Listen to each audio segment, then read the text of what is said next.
Governor Huntsman, you told the New Hampshire union leader recently, you intend to convene a, quote, council of business leaders to figure out what's needed to improve our economy. Governor, you've essentially been running for president for 3 months now. We checked your website. We were unable to find a detailed plan. In the middle of an economic crisis, shouldn't you already have a pretty detailed plan by now? The plan you will find on our website. It is coming. We have been in the race only for a month and a half. But here's what I intend to do. I intend to do exactly what I did as governor of the state of Utah. We took a good state and we made it #1 in this country in terms of job creation. If you want to know what I'm going to do, I'm going to do exactly what I did as governor. It's called leadership. It's called looking at how the free market system works. It's creating a competitive environment that speaks to growth. We cut taxes historically. We didn't just cut them, we cut them historically. We created the most business-friendly environment in the entire country. We were the best managed state in the country. We maintained a AAA bond rating, all of the things this country so desperately needs. When you look at me and you ask, what is that guy going to do? Look at what I did as governor. That is exactly what I'm going to do, and it's exactly what this country needs right now. Governor Huntsman, at the risk of raising Speaker Gingrich's ire, I'm going to ask you about your record, sir. You supported a stimulus package in 2009. In fact, you said the Obama stimulus package was not big enough. As governor, you signed on to a regional cap and trade market. You endorsed civil unions for same-sex couples, and you served as President Obama's ambassador to China. Some people have suggested that maybe you're running for president in the wrong party. Chris, let me just say I'm proud of my service to this country. If you love your country, you serve her. During a time of war, during a time of economic hardship, when asked to serve your country in a sensitive position where you can actually bring a background to help your nation, I'm the kind of person who's going to stand up and do it, and I'll take that philosophy to my grave. In terms of the stimulus you talked about, it was failed. And let me tell you what I talked about with respect to the stimulus. I talked about the need for more tax cuts in the stimulus. We didn't have enough of it. And why did I talk about the need for tax cuts for business? Because we had done it in the state of Utah. We had done historic tax cuts. We created a flat tax in the state of Utah, exactly what needs to happen in this country.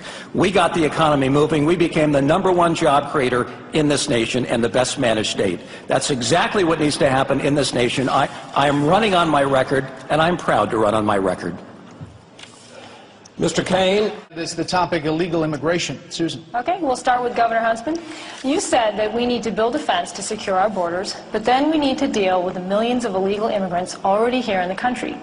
You said, quote, there's got to be an alternative to sending them back. That's unrealistic.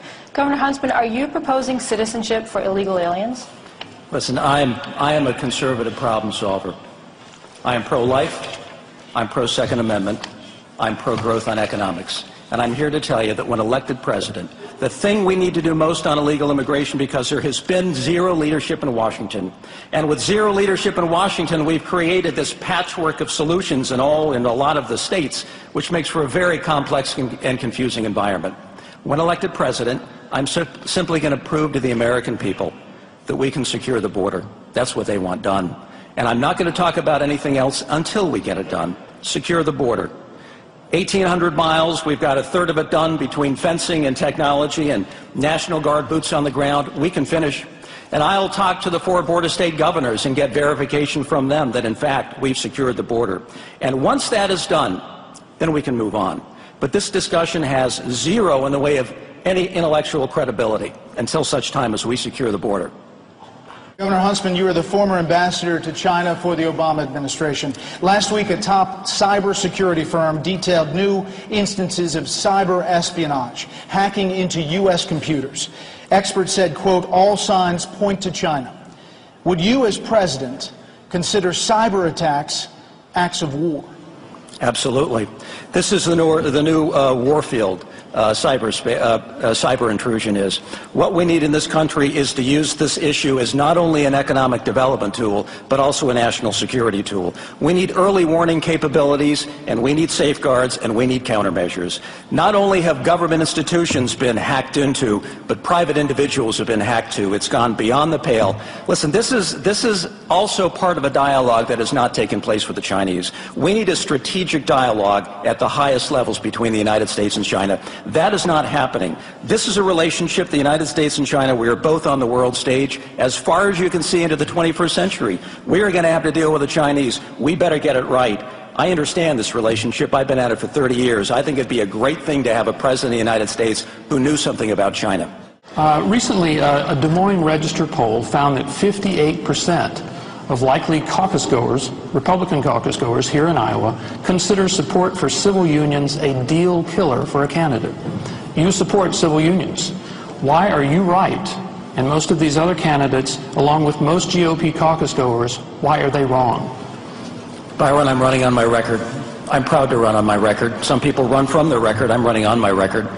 I believe in traditional marriage first and foremost. I've been married 28 years. I have 7 terrific kids to show for it.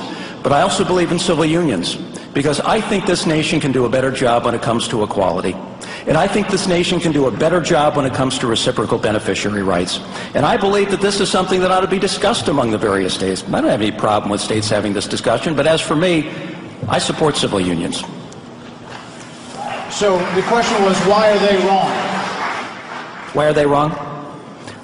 They're not wrong. All I'm saying is this ought to be an issue that takes place at the local level of government. That's where these decisions ought to be made. And as for those who were polled, everybody can come to this with their own point of view. I believe in traditional marriage, but I also believe that subordinate to that, we haven't done an adequate job when it comes to equality. That's just my personal belief. Everyone's entitled to their personal belief, too.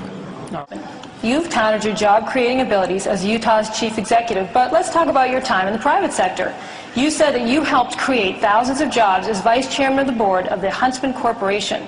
But of the 12,000 workers employed by the company, almost 10,000 were hired in China and India and other places outside the U.S. Isn't it accurate to say that as far as your time in the private sector, you've got more experience creating jobs overseas? I'm very proud of my experience in the private sector. Huntsman Corporation is a terrific company. It's a wonderful example of a family entrepreneurial success story. Created jobs, to be sure, left communities a whole lot better than they found them, created a wonderful Huntsman Cancer Institute. But let me tell you the real problem that we're up against. If you want to build a facility in the United States, you can't because of the EPA's regulatory reign of terror. If we want to strengthen our core in this country, which we must do, the percentage of our GDP that is from manufacturing is down to 10 or 11%. When I was born, it was 25%. It used to mean something when you read Made in America. We don't make things anymore in this country. We need to start making things in this country, and in order to do that, we need serious regulatory reform, not just repealing Obamacare, but ending the EPA's regulatory reign of terror. We need to create a more competitive environment that speaks to real tax reform that allows our entrepreneurs and businesses to step up and get it done and expand our economic base and create jobs. I'm very grateful for what Huntsman Corporation has done. It's a global company. The chemical industry is a global industry, and you've got to supply customers overseas. But let's fix our core in this nation. Let's get back on our feet. People are hurting, they're scared, and they're concerned. Thank you. Governor Huntsman, this week the Obama administration announced that they would grant waivers to some failing public school systems that couldn't meet the standard of the No Child Left Behind program. If you were president, would you return to full enforcement of this Bush-era law? No Child Left Behind hasn't worked for this country. It ought to be done away with. We need to take education to the local level where parents and local elected officials can determine the destiny of these schools. Nobody wants their schools to succeed more than local elected officials and their parents. We need choice. We need vouchers. We need more technology in the classroom. But let me just say on the default, while I can just for a moment, I'm the only one on the stage who stood up for a deal, for the Boehner deal, against this nation defaulting. I know I'm a little different than everybody else in that regard. We are 25% of the world's GDP. We are the largest financial services sector by far in this entire world. And the thought that people would just let this nation default when we could have a deal that at least gets things going on cuts, raising the ceiling, gets us toward entitlement reform, gets us toward a balanced budget amendment. I thought Speaker Boehner should be complimented for what he did. This nation should never default. I'm running for President of the United States because I love this country. This nation is hurting, it is scared, and it is bankrupt. We have a cancer growing in this country called debt, and we must deal realistically with it. We're about to hand down, for the first time in the history of the greatest nation that ever was, the United States of America, to the next generation, less good, less productive, less competitive than the country we got. Barack Obama won in 2008 on hope. I'm going to win in 2012 on solutions. May God bless America. Thank you so very much.